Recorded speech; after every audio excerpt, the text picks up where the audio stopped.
नमस्कार दोस्तों, स्वागत है आप सभी का गुरु घंटाल में। उम्मीद है आप सब अच्छे होंगे। दोस्तों, आज हम डिस्कस करेंगे मगध को रूल करने वाली दूसरी डायनेस्टी शिशुनाग डायनेस्टी के बारे में। शिशुनाग डायनेस्टी जिन्होंने हर्यंक डायनेस्टी के बाद इस जगह को रूल किया था 413 बीसी से लेकर 345 बीसी तक। इसके फाउंडर थे शिशुनाग, जिनके नाम पर ही इस डायनेस्टी का नाम शिशुनाग डायनेस्टी पड़ा। एक बात याद रखिएगा, मतलब एक आप लोगों को एक कॉमन सी चीज़ बताता हूँ कि जो हर्यंक डायनेस्टी थी उसके आखिरी राजा कौन थे? नागदशक। और शिशुनाग डायनेस्टी के पहले राजा कौन थे? शिशुनाग।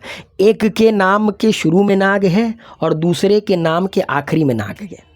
शिशुनाग डायनेस्टी के बारे में कहते हैं, मतलब शिशुनाग के बारे में कहते हैं जिन्होंने 413 से लेकर 395 तक रूल किया था। जब ये रूल कर रहे थे तब इनिशियली इनकी कैपिटल क्या थी? राजगीर, या जिसको राजगृह कहते थे उस वक्त में। आज के समय में राजगीर कहते गए, लेकिन बाद में जाकर कैपिटल शिफ्ट की गई वैशाली, जो कि बिहार में स्थित है। आपने पढ़ा होगा हर्यंक डायनेस्टी में जब शुरू के दो राजा थे बिंबिसार और अजातशत्रु, उस वक्त उनकी कैपिटल क्या थी? राजगीर। लेकिन जब उदयन आए, उदयन ने पाटलिपुत्र की स्थापना की तो उन्होंने कैपिटल को पाटलिपुत्र शिफ्ट किया। सबसे इंपॉर्टेंट अचीवमेंट शिशुनाग की ये थी कि इनके वक्त में अवंती और मगध के बीच में पिछले 100 सालों की जो दुश्मनी चल रही थी वो ख़त्म होती है। किस प्रकार से? शिशुनाग अवंती के जो मेजर पावर थे उनको डिस्ट्रॉय करते हैं, जो राजा थे उनको डिस्ट्रॉय करते हैं, अवंती को मगध का हिस्सा बनाते हैं और अवंती मौर्यंस के रूल तक मगध का हिस्सा रहती है। आपको याद होगा कि बिंबिसार और जो अवंती के राजा प्रद्योत थे उनके बीच में शुरू में अच्छी खासी दुश्मनी थी, लेकिन बाद में वे अच्छे खासे दोस्त बनते हैं। और जब प्रद्योत बीमार पड़ते हैं, उनको जॉन्डिस होता गए, तब अपने जो कोर्ट फिजिशियन थे उनको बिंबिसार भेजते हैं, जिनका नाम जीवक था। कोर्ट फिजिशियन जिनका नाम जीवक था उसको बिंबिसार भेजते हैं अवंती के राजा प्रद्योत की तीमारदारी के लिए। अच्छा जी, उसके बाद दूसरा राजा आता है कालाशोक, जिसने 395 से लेकर 367 बीसी तक इस डायनेस्टी को रूल किया था।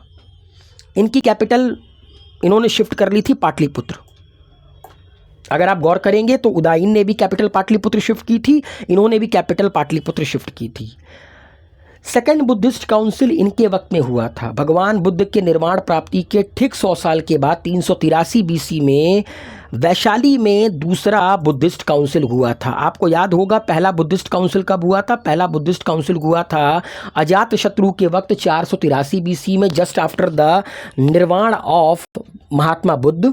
और उनके निर्माण के 100 साल के बाद, मतलब 483 बीसी के ठीक 100 साल के 383 बीसी की में आपका दूसरा बुद्धिस्ट काउंसिल हुआ था। याद करने का सिंपल ट्रिक आप लोग को बताता हूँ कि पहला बुद्धिस्ट काउंसिल जो हर्यंक डायनेस्टी थी उनके दूसरे राजा के वक्त में हुआ, और दूसरा बुद्धिस्ट काउंसिल शिशुनाग डायनेस्टी के दूसरे राजा के वक्त में हुआ। मतलब दोनों डायनेस्टी के दूसरे राजा के वक्त में बुद्धिस्ट काउंसिल हुआ। पहले बुद्धिस्ट काउंसिल कहाँ पर हुआ? पहला बुद्धिस्ट काउंसिल आपका कहाँ पे? राजगीर में हुआ, या जिसको राजगृह कहते हैं। दूसरा कहाँ पर हुआ? वैशाली में। पहले के वक्त राजा कौन थे? अजातशत्रु। दूसरे के वक्त में कौन थे? कालाशोक। पहले के वक्त में प्रिसाइड किसने किया था? महाकश्यप ने। एंड दूसरे के वक्त में सबाकामी ने। ठीक।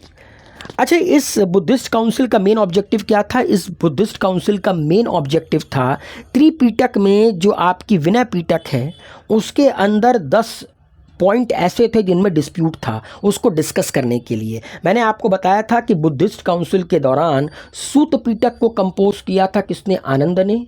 और उपाली ने विनय पिटक को कंपोज्ड किया था। विनय पिटक वो है जिसमें आपको मोनेस्टिक कोड के बारे में जानने को मिलेगा, ठीक। और सूत पिटक में भगवान बुद्ध की टीचिंग के बारे में जानने को मिलेगा। और याद रखिएगा कि जो पहला मेजर स्प्लिट हुआ था बुद्धिज़्म में वो दूसरे बुद्धिस्ट काउंसिल के वक्त ही हुआ था। 2 groups that would later evolve into Theravada and Mahayana. 2 group निकल कर आया था, एक थेरावाद था और दूसरा महायान था।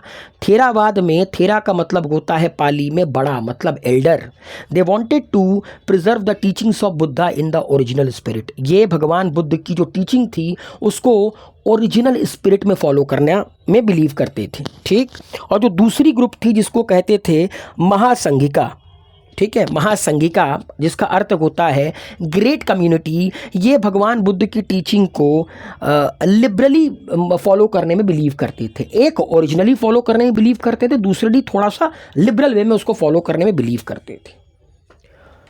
तो उम्मीद है ये डायनेस्टी आप लोगों को क्लियर हुई होगी, दूसरी डायनेस्टी, ठीक, जिसको हम लोग शिशुनाग डायनेस्टी के नाम से जानते हैं। ठीक, वीडियो को लाइक शेयर कमेंट कीजिए, चैनल को सब्सक्राइब कीजिए, अपना प्यार दिखाइए। Thank you so much.